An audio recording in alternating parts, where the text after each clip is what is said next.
Assalamu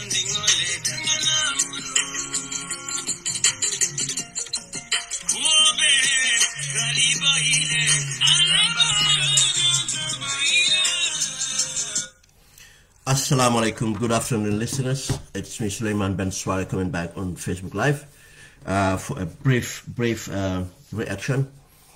Today is Thursday, the 14th of April 2022, and the time is just gone 30 minutes past 3 in Birmingham, England. And let me share this video and we can start the conversation. It's going to be brief. I might have to come back another day to expand on this topic, but for now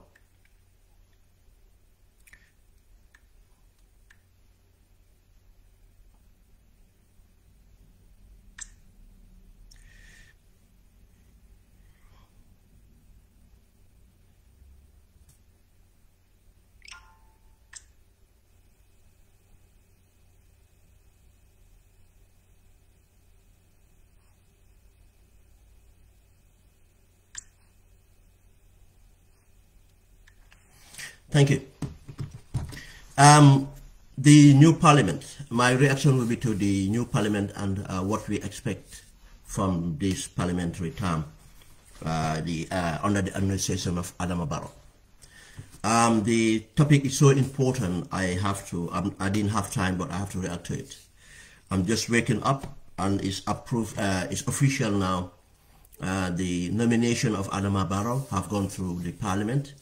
Fabakary Tombong is the speaker.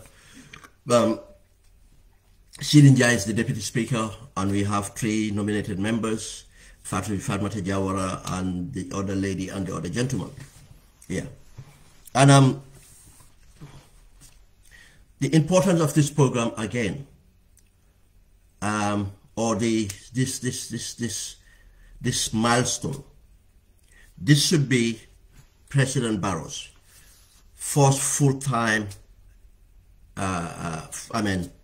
full mandate as elected president, not as an independent candidate, but on a party platform.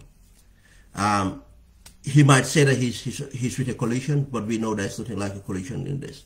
He's the power. They're just coming up to gravitate towards him for what they can get from this.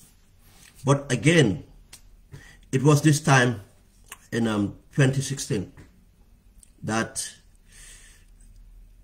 some Gambians came out under the youth leadership of the late Solo Sending, and they were brutalized and they were killed.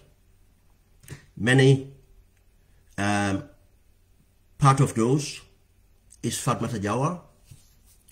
Solo Sending lost his life. With other people subsequently lost their life due to the maltreatment, and some youths came out, but mainly women came out under the leadership of 𝐭𝐴.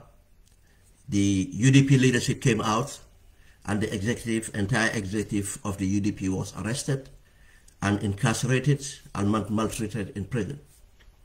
And what was left of the UDP executive was Adama Barrow and the rest. And 𝐭𝐴, under her leadership, they stood out and demonstrated protest, mainly a UDP protest. Gambians did not join the protest, mainly a UDP protest. And they end up, as I said, incarcerating the executive, and this is where we evoluted from the political distance to what we had in the coalition, and now it's history. Now at this time, Adama Barrow have the mandate. I keep on saying people that, look, if the person show you who he is, accept him for who he is. Don't try to make up the person. I know people try to spin who the person was, but we told them no. This person has shown who he is from the beginning, and we cannot blame anybody else. He's a grown adult, and he swear to the Quran, and he know what he's doing. And he is not doing anything to the interest of anybody else. but for his own interest.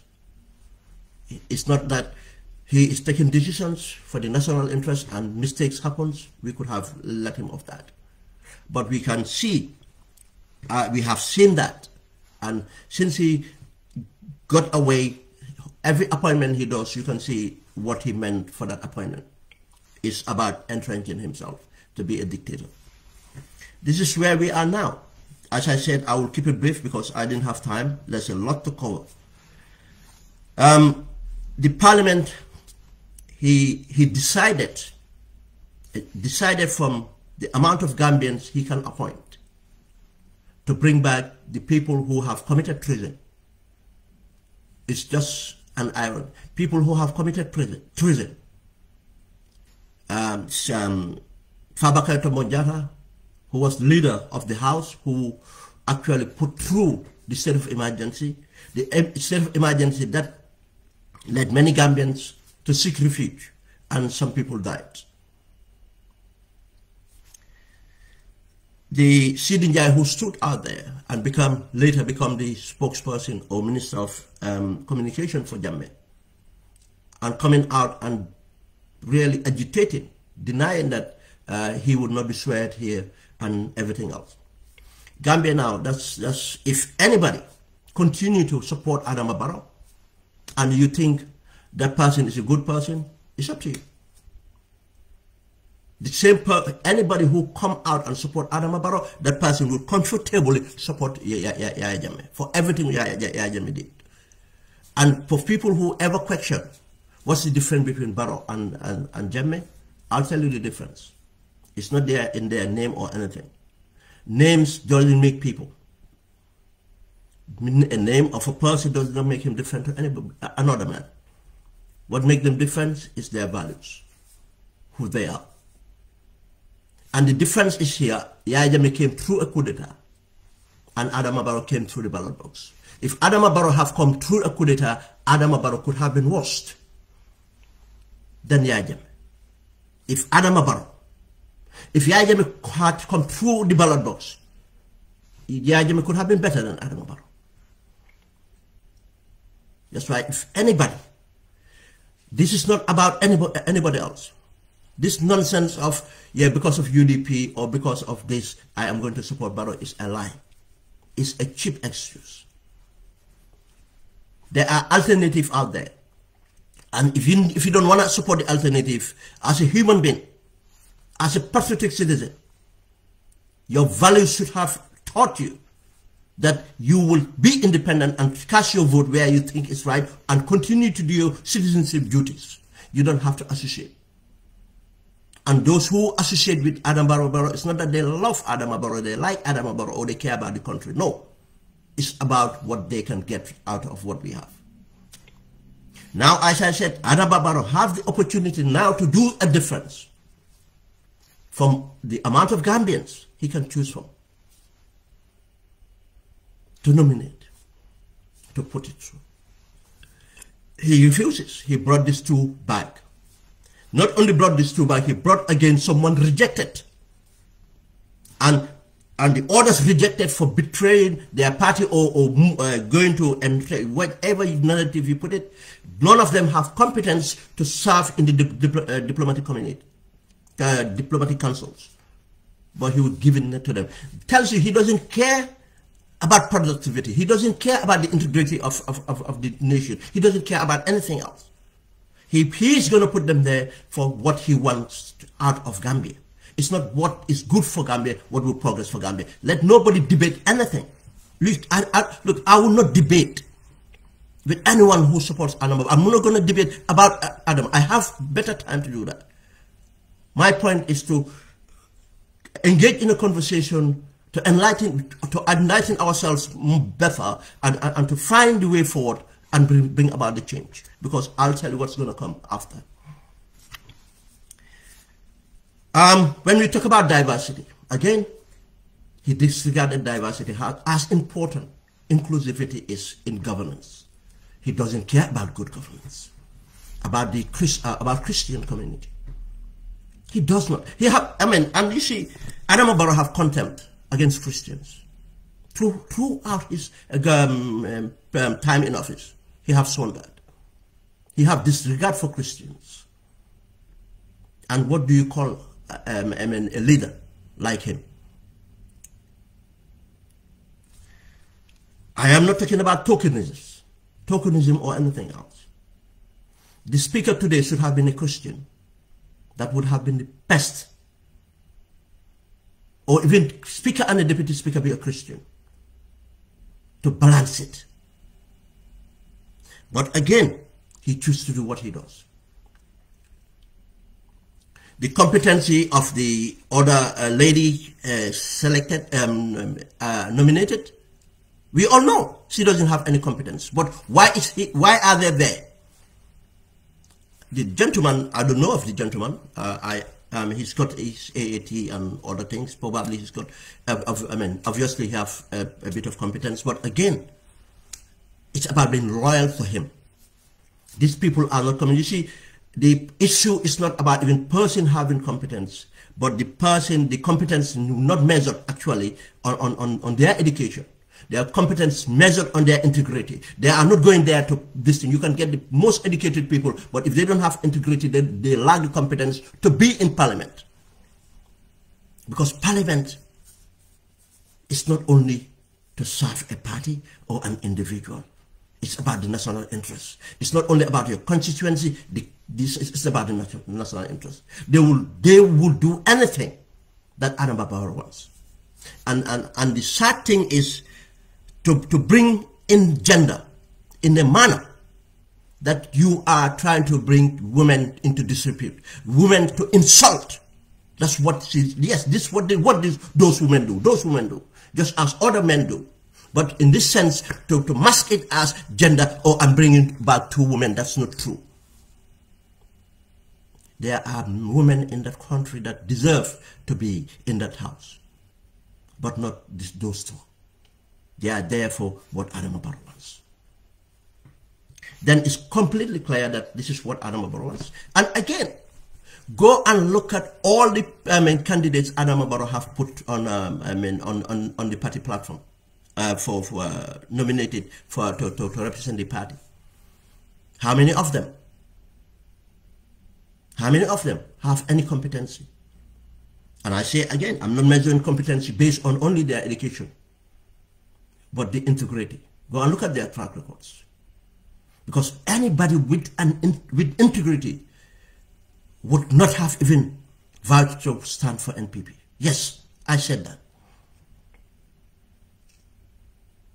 No person, a citizen, would have stood for NPP that have integrity. But if they all went for one thing and one thing alone. That was it. That's what he wanted to come into parliament to do.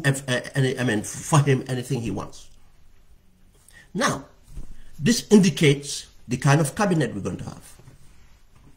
Again, don't tell me, oh, this guy have a master's, this guy have a doctorate, he's in cabinet. It doesn't mean anything. Yes, education is very important, but without the integrity, cheerleaders, and do anything they want disregarding interests of the nation, that's what's going to happen. Because that's what Adama Barrow is preparing, to become a dictator. And he doesn't care about the cost to the public. The worst form of dictator, regardless of what, I just want to be here. Not even, I want to be here, I'm going to bring competent Gambians to be with me so that I will win over Gambians, and once Gambians have what they want, Gambians would disregard. What this would disregard how long I stayed here. And even he can even think that way. Oh, but no, he doesn't care about that. He thinks that he can just go through this. And for one thing, he doesn't want to lead the country, for betterment. No, he just wants to wreck the country for his own greed. It's not that he's not wealthy already, but he's just greedy. And if people are greedy, they don't stop. He would not stop. He's keep on milking every corner of the economy and giving access to every criminal to flourish, from drug dealers to everything else. Now, who would have doubt about Adam Barrow getting involved in anything else? What is more important than being given a mandate or occupying an office and having the mandate to do something to change, and you reverse that and reverse the people? You see, what this means to victims, what it means to the Gambia, being taken back, and everything else should be, as I said, if we had time, we would have to talk about that, but obviously we're going to touch on this. I will come to another thing. As I said, Barrow wants to become a dictator in the worst way possible, manner possible. The other question is return of Jammeh. Okay, this is an analysis. I will say it, from my point of view, my understanding, my experience, it's not likely. It's highly not likely. I put it 97% that it's not likely that Adam Barrow have anything for Barrow to come back. No. This is about Adam Barrow making his own government of tyrants. You see, Adam Barrow you think he could have selected Alkali Conte, he could have selected all these other people. But you think Adam Barrow even wants to? No, he have seen what 𝐶𝐞 𝐍𝐞𝐰, he have seen what Fabakary are capable of. And again, there's no other element that Adam Barrow would look at for empowering this tool. 𝐶𝐞 𝐍𝐞𝐰 have his life better now than he have ever. 𝐶𝐞 𝐍𝐞𝐰 would dare not think of any other. He know that there's no other world that he will have it better than what he have now. Fabakary is at a retirement time. At this time, Fabakary knows that he cannot have it better than this. It's not about Jammeh or having a secret deal with Jammeh. That doesn't make sense to me. I completely agree. And if anybody thinks that these two people in fact care about Jammeh, I think again we fail to understand what some of our people are. I don't think so. Because Jammeh have captured, you see, state captured, this was Jammeh have captured the state in a sense that he make you do things. You refuse, you pay for it. Now these people were with Jammeh, what did they gain from Jammeh? Not much. They have names or recognition, but not much. Go and look at where they were living in terms of Jammeh or anything else, and go and see now what they have. They are better off now than ever. This is not about Jammeh. This is about Adam Barrow now having these people to do anything. He have seen them perform. For Jammeh, he want these people to perform for him in that way. And he knows that these people have nothing behind them that will stop them from doing anything for him. They will plunge the country. They have the proven track record. He gone through their resume. He knows them, and he brought them in. Why would he bring these people in? This is straight in his face.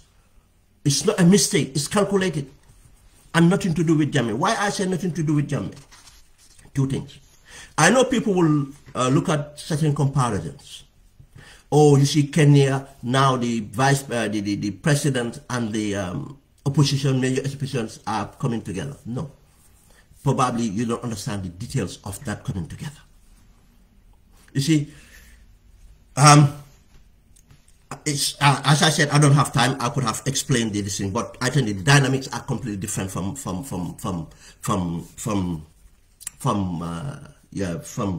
Kenya, and the two people are completely different from Jammeh and Barrow. Some other people will look at the dynamics. They will look at Ivory Coast and say Ouattara and Gbagbo.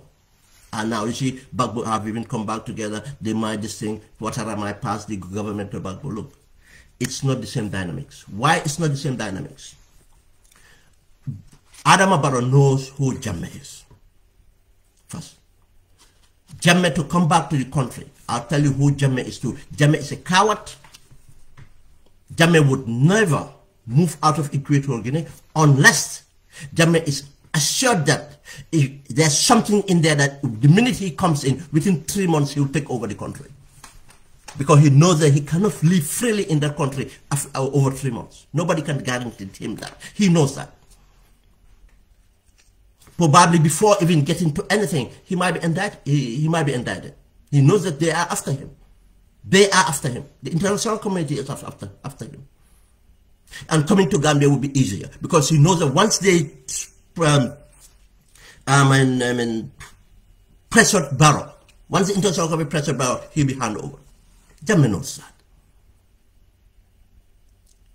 Because I'll tell you that Jammeh still have leverage in that country from the armed forces, the security sector. Jammeh have leverage on them.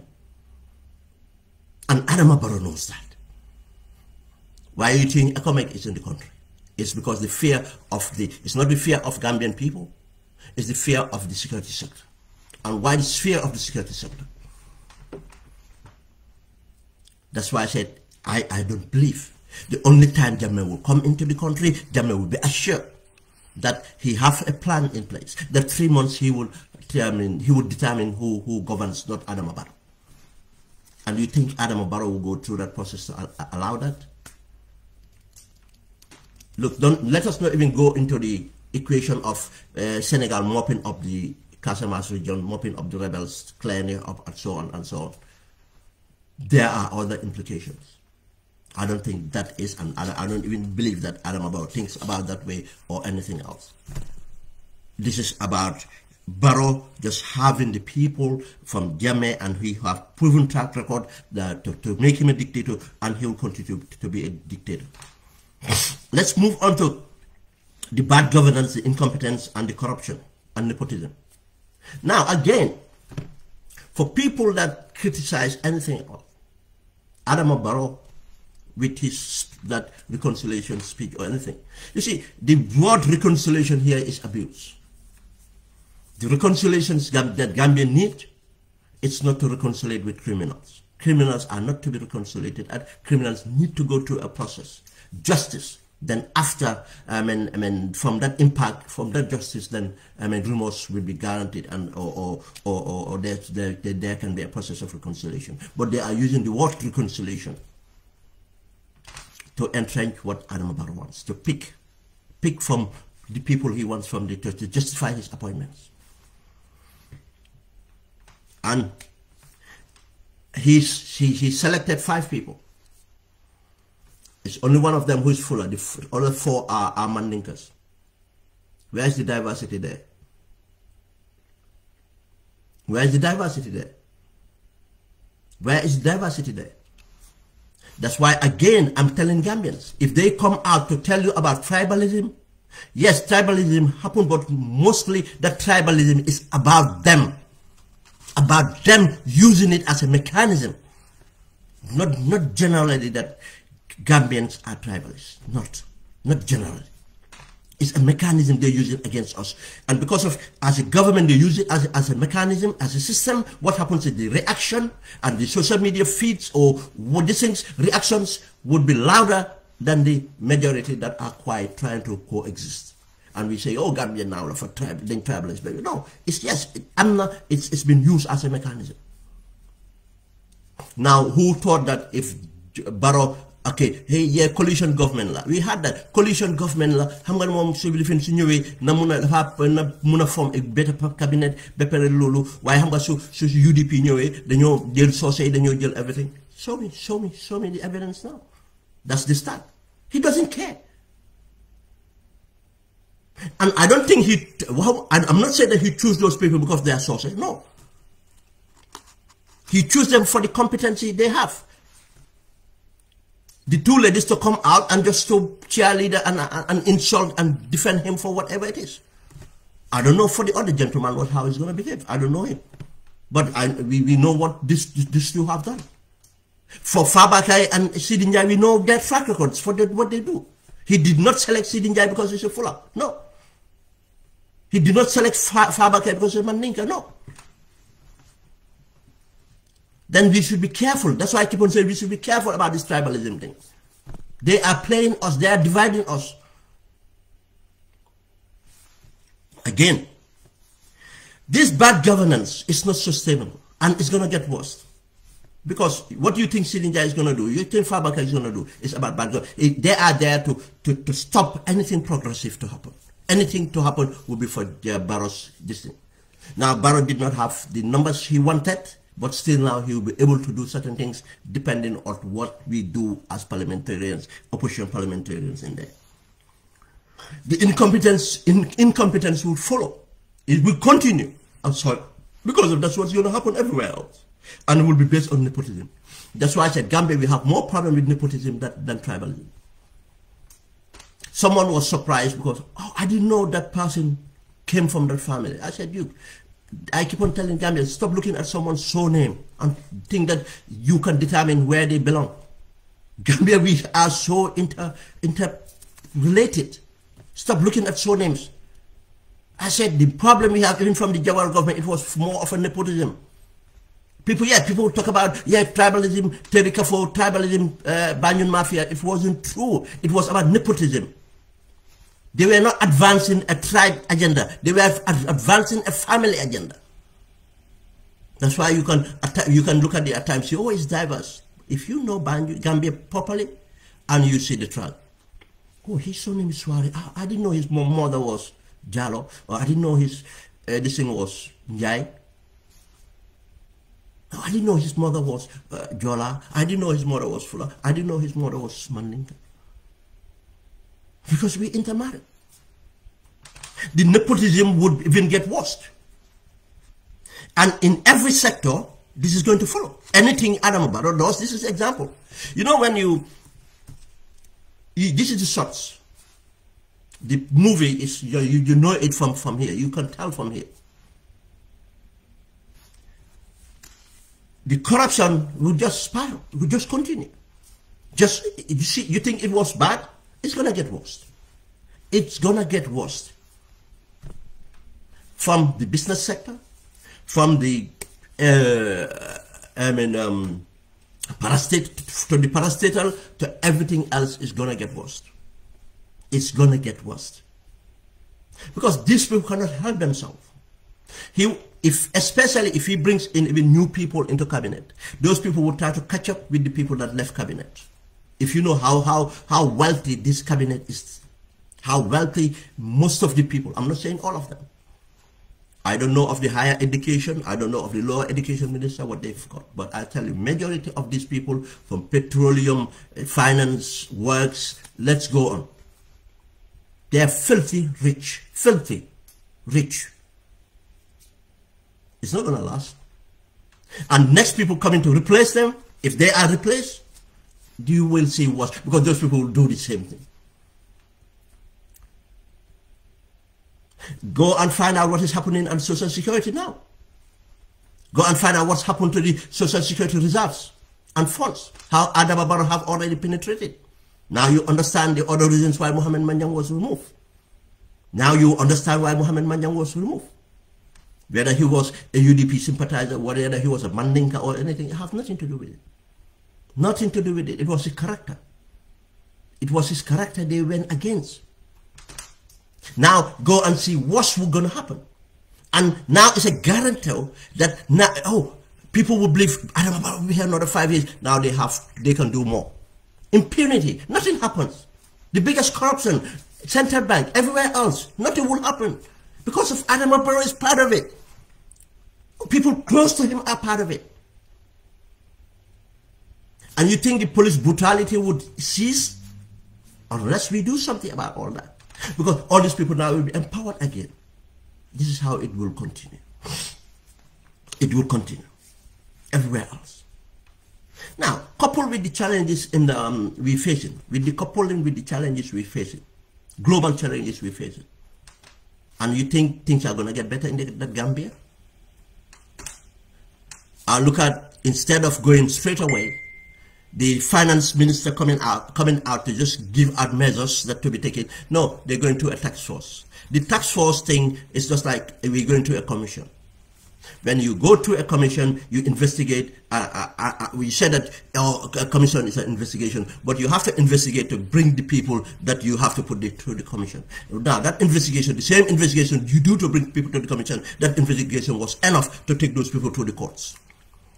Commission is a diversion and delaying tactics, and so that people forget, draw out something and throw it away. We said that before, be it United Kingdom, be it America, go and find it anywhere in the world. Commission, that's what it is. Will never come out. Tax force is the same thing. Why a tax force? Why can't you, just give directives to the, finance minister to look, let's go austerity. Let's put the brake, let's reverse. Cut. Redirect. Cut. Redirect. Start from me. Start from State House. But no. Ghana did it. We didn't hear any task force. Ghana came out and point 1, 2, 3, 4, 5, 6, 7, 8, 9, 10. This is how it's going to be. Not a commission, tax force. It's going to get worse. Everything else is going to go down. But what would that bring in? Social unrest. Because cost of living is not going to get better. It's not going to get better.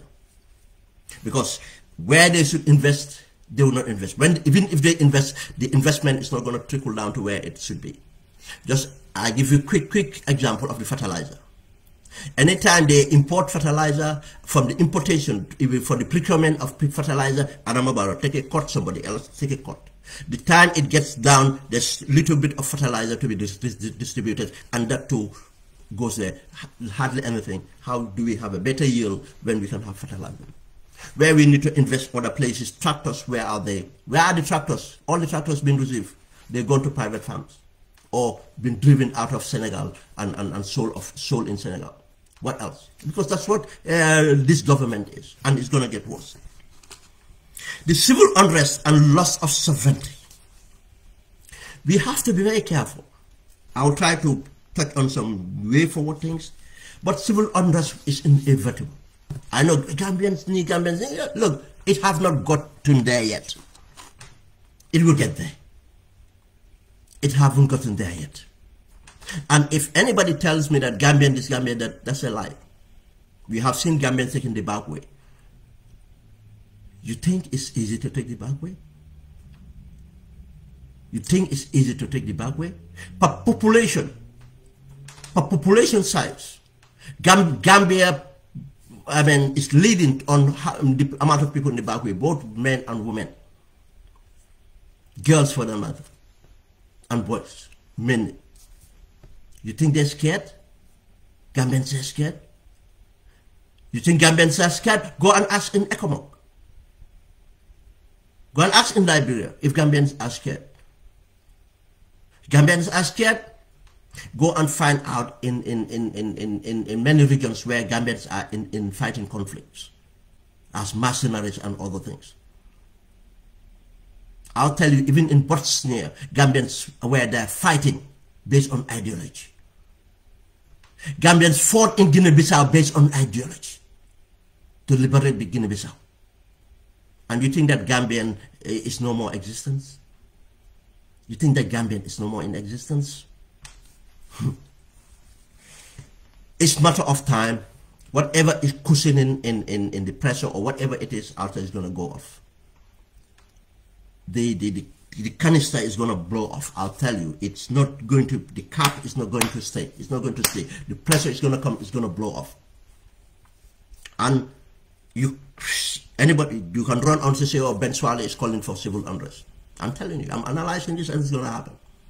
It's a matter of time. Either a civil unrest, and even civil unrest can be welcome, it might be the pressure needed for Barrow to put the brakes on and organize civil unrest. And if it's mishandled, we might have a loss of sovereignty. Senegal is looking around. I'll tell you that. Senegal is looking around. Are we going to have 𝐭𝐿 in the country forever? Let him even try that. And I'll come to that. 𝐭𝐿 will live one day. But even 𝐭𝐿 being there, that doesn't stop the civil unrest. It will not stop a civil unrest. And it doesn't stop other things to happen. We already have the mission creep. 𝐭𝐿 is already part of the status quo. There's nothing to fear.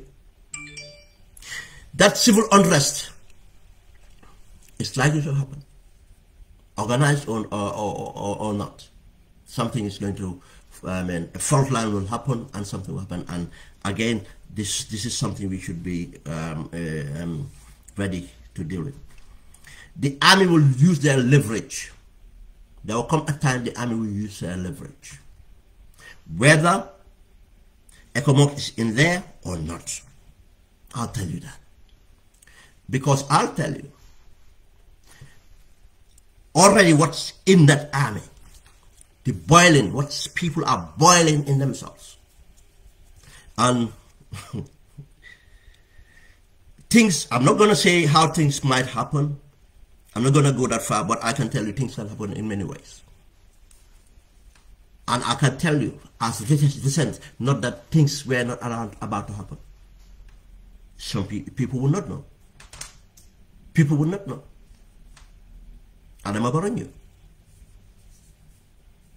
Recently, certain things that security threats that happened to him, he knew. They pretended that they're secure. They know that they're not secure. The only reason we have ECOMOG is because of what Adam Abara is fearful of. But I can tell you that. As I said, I don't want to go into, I can give you many examples of what could happen. But ECOMOG is not an absolute solution to our problems. Good governance is a solution. And again, if even ECOMOG continue, what that means is the loss of sovereignty. And gradually, and that is for us Gambians to think about. That's why we should think about the way forward. And I am talking to Gambians, I'm talking to patriotic Gambians, to put our differences. We cannot keep on blaming. Let's take that to the people. Let's make sure we build our democracy. Let the people decide that. Who to trust. Let the people decide that who to give the mandate to. But if we keep on, I just asked, in many cases, you talk about what is happening in Ukraine. Yeah, what about what is happening in Palestine? What about what happened in Iraq? What about what happened in Vietnam? What about what happened there?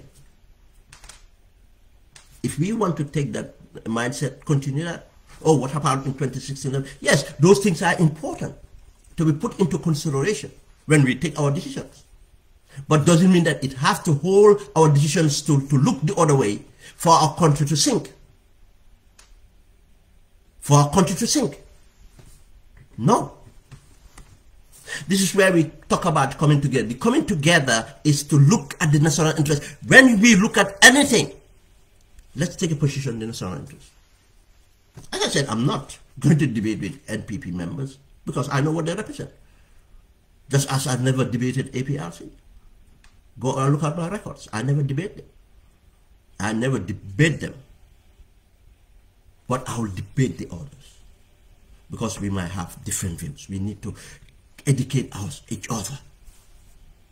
Have that tolerance. Create a forum, a dialogue to build a way forward. We need to build a way forward as citizens, especially an influence and minority. Those silenced thinking that they are too good for the politics or it's a burden for them and so on. I'll come to that. What the way forward is from Parliament, what they do. And here is about accountability. And what accountability means that in accountability, it's not the results that you guarantee to come out. You cannot guarantee that results. But it's making sure you participate in the process of bringing people to account. If other technicalities, other things come out of it, you have done your job. That's why it's not a numbers game. It's not that you are a single person. Disregard. I am not doing this because of other people are doing it. I am not doing this because other people are not doing it. I'm doing it because it's my duty to do. As a parliamentarian, it's your duty to do. As an opposition parliament, it's your duty to do. I have no hope. I'm not talking about people in NPP. I know I have no old so-called alliance of NPP. I have no hope on that. Because I know what they represent. That's why he went and got those people in. It's for the Barros, the Ahmad Baz, or those party leaders to have what they want. marry as much women they want, spend money as much they want, take care of their families as much they think they can. They forget that only Subhanallah, Allah can take care of us, our family. We do what we can do, and we should do it in the right way if we want that to work out. Any other way, I'll tell you, you'll be whipped somewhere. The parliamentarians need to make sure they hold on for the democracy. Let them not look at the numbers. They can let them even count the numbers, but let them put it through. Let Gambians see it been done. If they fail, then we can hold them account that yes, you have put it out there. Gambians can be educated to see that that's what Barrow wants. That's what's Barrow. Let's just say no. Let's bring the constitution and see how we want to bring the constitution. You have the powers. Let's bring legislations we want to bring in. Let's put our differences and accept a fact that these elections are stolen and our IEC is not fit for purpose, and let's go for the IEC to make sure it's constituted right. Until they make those mechanisms are right, I'll tell you there's no elections in Africa that's completely free and fair, but at least there's a level that we can negotiate with. And then it's up to what people do to make the difference. But if it is so much way against the people, let's just, give up from our democracy, because there will be no democracy. The government will be changed in another way. And again, go and say that I am advocating for government to be changed another way. That's the fact. I said it here yesterday, day before yesterday, when Jawara complacency happened, and think that they got it cornered up, they got a mechanism, no vote can take them out, something else took them out.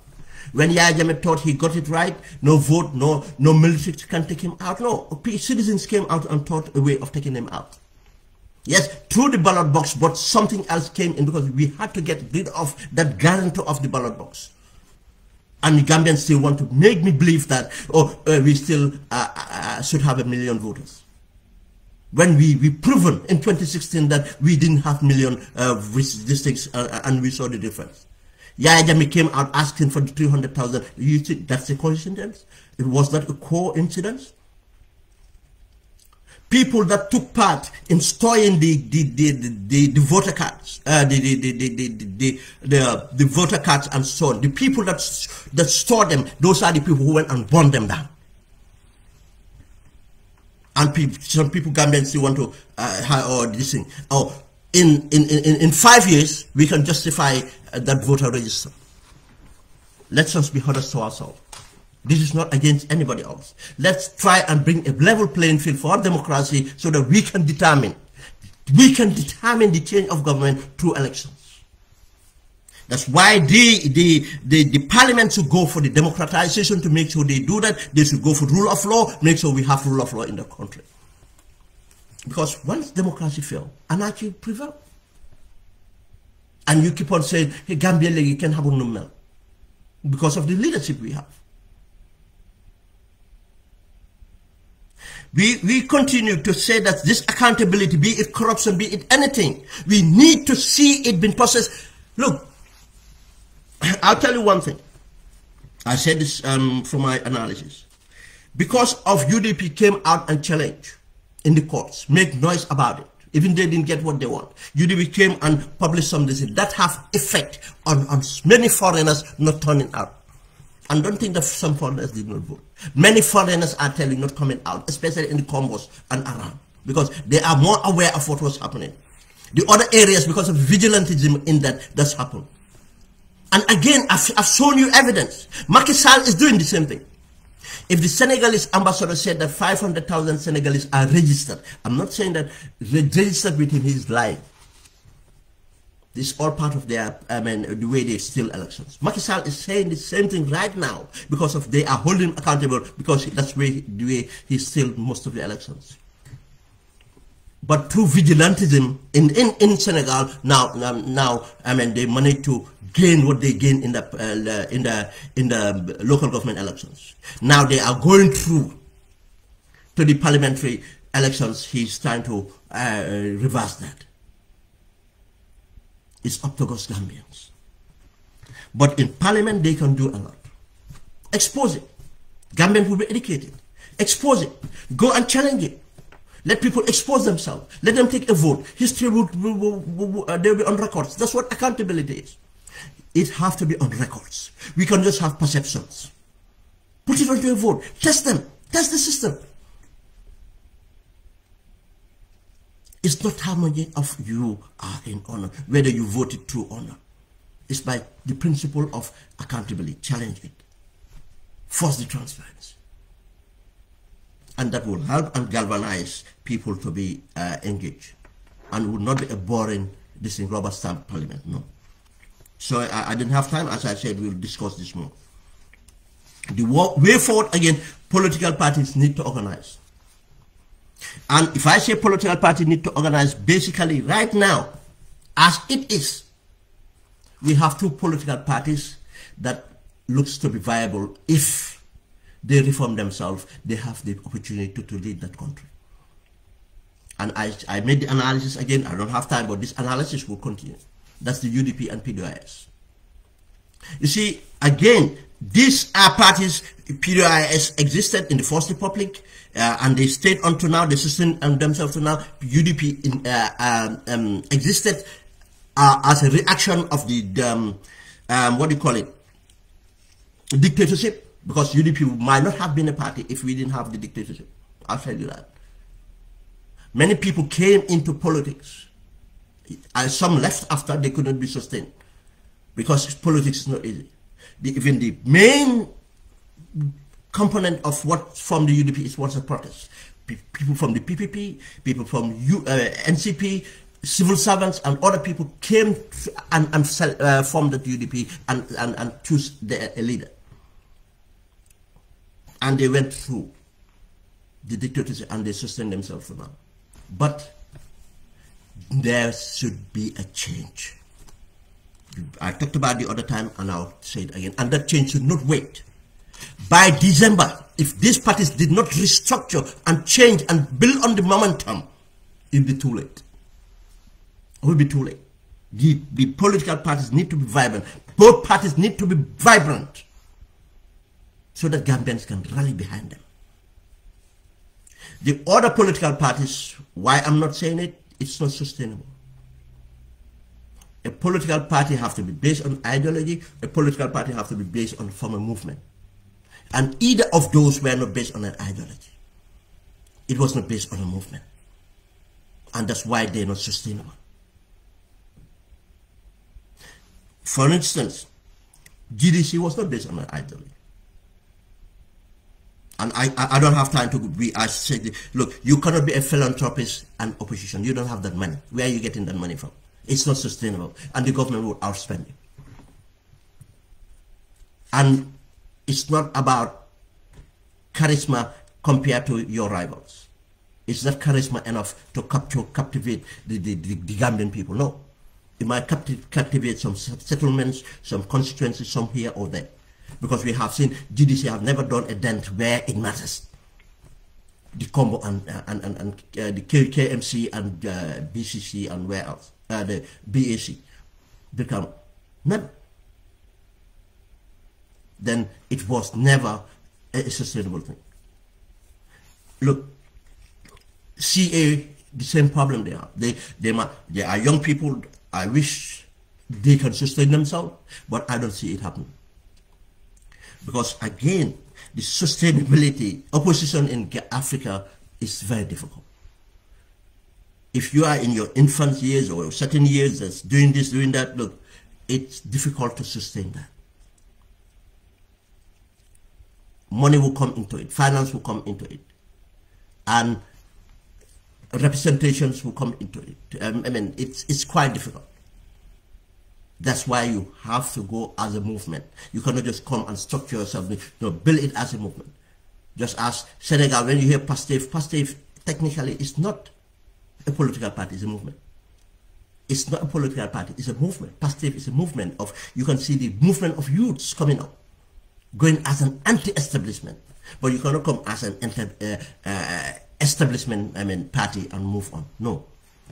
That's why, again, the PDIS and UDP have to be coming on an anti-establishment agenda and forcefully be active so that people can rally behind them. Again, we can talk about that. They need to organize themselves, they do that, and the momentum should be by this December reform and take it up to the local government elections.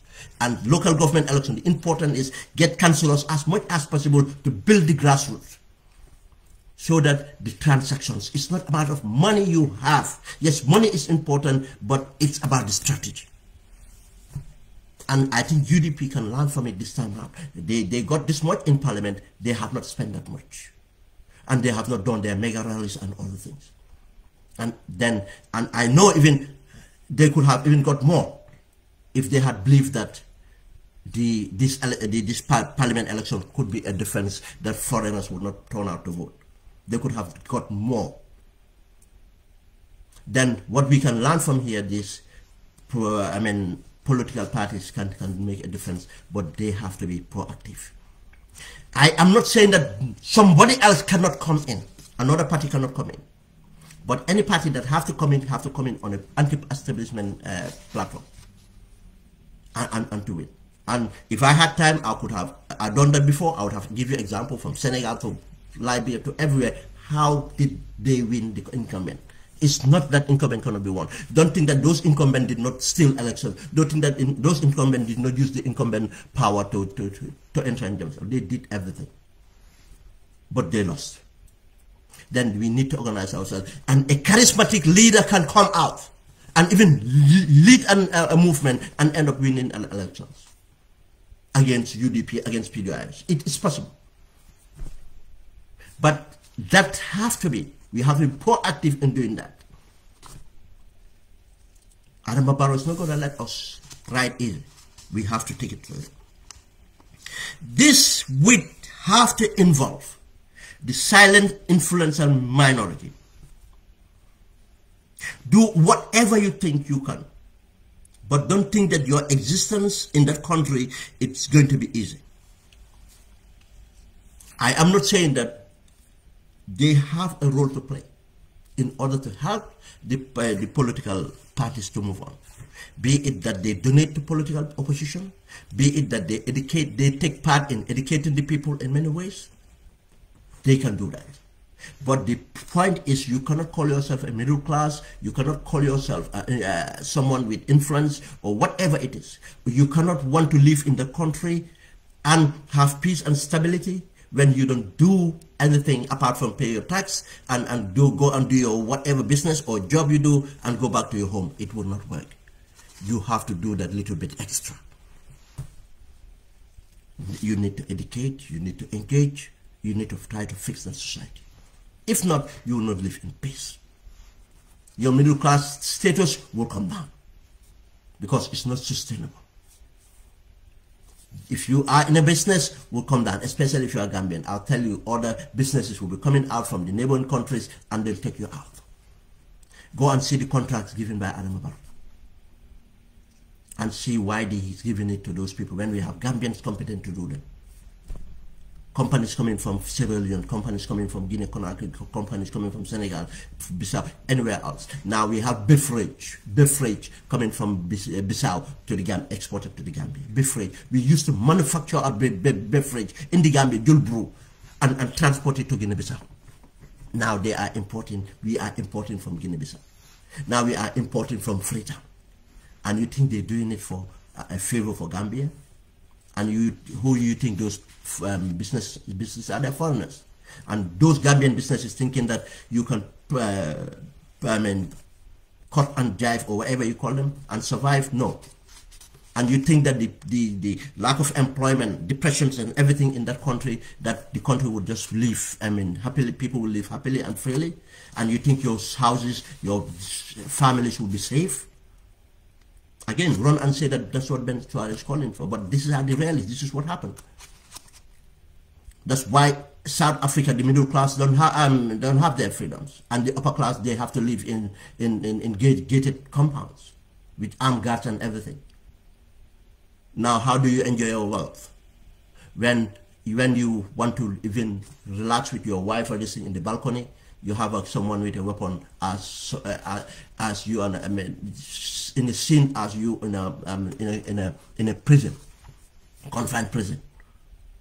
Someone with a weapon standing there looking at you with your wife in the swimming pool. You think that we cannot. That's why I'm calling out these people. They have to do something. We cannot just blame the opposition. We cannot only blame politicians. We have to do something more. And as individual patriotic citizens where you are, I'll tell you, this is a duty to you. And don't think that you are civilized because of I don't get involved in politics. Man, politics, you are lying. You are just confused. It's just like an atheist saying that I don't have a religion. Atheism is your religion. Because you are all the time going there to qualify yourself. Why do you keep on qualifying yourself? Amulo Joti Gambian politics. Then just get off. Don't tell us. That shows how ignorant you are. That shows how backward you are. That you don't care for your people. You don't care for your country. That's what it means. Because of some people you think it's going to be easy? Or because some people because you are definitely them talk. You are then part of the problem. Them talk because the problem. You are just selfish. Just say that you are selfish. There's nothing wrong with that. Admit it. You are selfish. At least you'll be seen as a honest person. Oh, I am selfish. I don't want to take part in this. But, and if you are a patriotic citizen, I'll tell you, at times I understand people might take a break. Because I'll tell you. Or I understand again. That's why I said I will never pray to Allah that that I will never have time for my people or Gambia. Do you know why? What that means is I must have a big problem within my family to the extent that I cannot neglect this to go and do anything else. That's why I didn't. Or I will be physically or mentally not capable of doing it. But hence I am alert, I am well, relatively I can deal with my family challenges, because I tell you, it's always a challenge. Relatively, I can deal with my family challenges. Is part of my duty to do something. That something depends again the means I have. That's why I'm appealing to Gambians. And I know the average Gambians, at times it's out of frustration they will say things. I know they don't mean it. Because I continue, do fundraising, all these things I know behind the scenes. They will never put their head out there. You never see them participate, but they care. The first thing, just put a post. They'll run into your inbox of Nyatala, how much, how you do, what this thing, this thing. I know that. I know that the average Gambian cares about us. About Gambia, wherever they are. And again, there's nothing best you can do. For me, my satisfaction is there. To work, and that's what I pray to God, to have my pensions and just concentrate in living that life. That I will give service. I will give service. It's not about appointment. It's not about being elected. You don't have to be elected. You don't have to be appointed. You might be a teacher. You might be a this, and do all those things you paid for, but do the extra you are not paid for. Just do that extra you're not paid for. That's the only way we can bring about a change. It's not difficult to bring out if we come together to do this. If everyone try to do that little bit. We have seen the elections in the parliament. If it was the general elections, I'll tell you, Adam Barrow have lost. Then why can't we make sure what we learn from this and bring about change? If not, we perished. And I'll tell you one thing. Not in my lifetime. And I would, to sit down to say that Gambia have lost my sovereignty whilst I'm alive. I cannot see that happen. I cannot see that happen. I cannot be comfortable seeing Gambians living the way they live. I'm not saying that it's going to be heaven. But the deteriorating, going back, I cannot. Somebody else might be comfortable. I feel guilty because I failed. And that's how I see it, and we'll talk about this another time, guys. We don't have enough time, but this conversation will continue. Thank you, Moy.